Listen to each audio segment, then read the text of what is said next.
Sampah plastik masih menjadi salah satu permasalahan lingkungan di Indonesia hingga saat ini.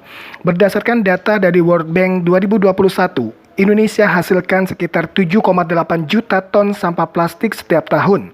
Sebanyak 4,9 juta ton sampah plastik tidak dikelola dengan tepat, misalnya tidak dikumpulkan, dibuang di tempat pembuangan terbuka, atau bocor dari tempat pembuangan sampah yang tidak dikelola dengan baik.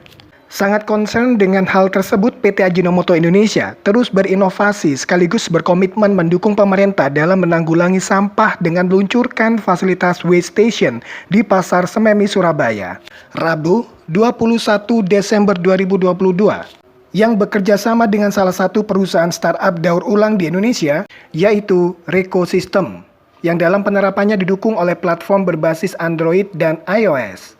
Platform tersebut sangat mudah digunakan bagi masyarakat untuk penyetoran sampah.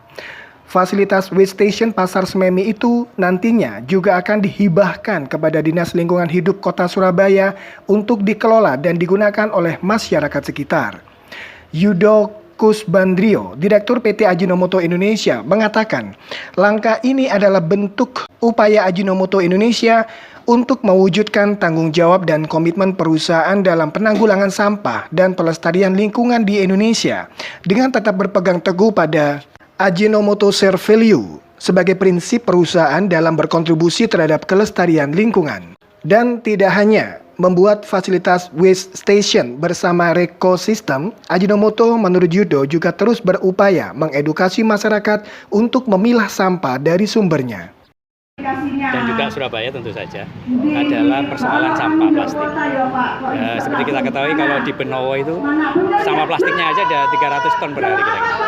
Jadi kita ingin berkontribusi di situ untuk mengedukasi masyarakat khususnya di Sememi ini mulai mengelola sampah di rumah dengan cara yang baik. Cara yang baik apa? Dipilah. Ya, dipilah. Nah, nanti dari hasil pilah itu bisa dikirim ke sini. Ya, persembahan dari Ajinomoto Rekosistem. Nah, ini akan ada nilai ekonomi, nilai sosialnya, sehingga kita berharap pengelolaan seperti ini akan mampu menurunkan volume sampah yang ke TPA Benowo khususnya. Dan kalau di sini sudah berhasil, mungkin kerjasama ini akan berlanjut ke pasar yang lain. Bisa jadi di luar Surabaya juga. Istilah kami adalah Ajinomoto Share Value. Kita tidak menggunakan CSR, menggunakan Ajinomoto Share Value. Ajinomoto Share Value itu adalah kolaborasi. Jadi kita tidak bisa sendiri, kolaborasi. Nah, target yang kita ingin turunkan secara numerik memang belum kita tetapkan, karena kita akan belajar dulu dari operasional ini. Nah, nanti tentu saja kalau sekarang sudah 300 ton per hari, bisa dibayangkan kalau kita kurangi aja tahap awal ini misalnya 5%, 10%, itu cukup luar biasa. Ya, saya kira gitu. Tapi secara official berapa nilainya belum kita tetapkan karena kita melihat dulu perkembangan di sini. Sementara itu, Ernest Christian, CEO and co-founder Rekosistem, dalam kesempatan tersebut menambahkan, di era saat ini, budaya membuang sampah pada tempatnya tidaklah cukup.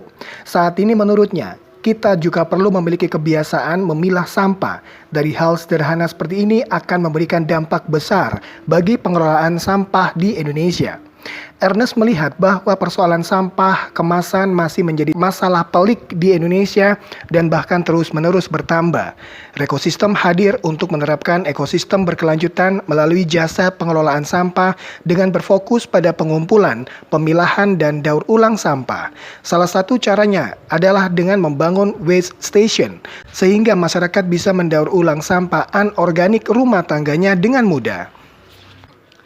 Aktivitas yang dilakukan Ajinomoto dan Rekosistem ini juga diapresiasi oleh pihak pemerintah. Perwakilan Dinas Lingkungan Hidup Kota Surabaya menyampaikan bahwa pengelolaan sampah di Indonesia bukan hanya menjadi tanggung jawab pemerintah, namun juga menjadi tanggung jawab bersama. Dan seluruh elemen masyarakat dapat berkontribusi bagi pengelolaan sampah yang lebih baik lagi di Indonesia. Grup Ajinomoto Indonesia juga berharap inisiatif kerjasama yang dilakukan itu dapat menginspirasi pihak lain untuk melakukan gerakan pelestarian lingkungan lainnya yang dapat menjaga hijaunya Indonesia.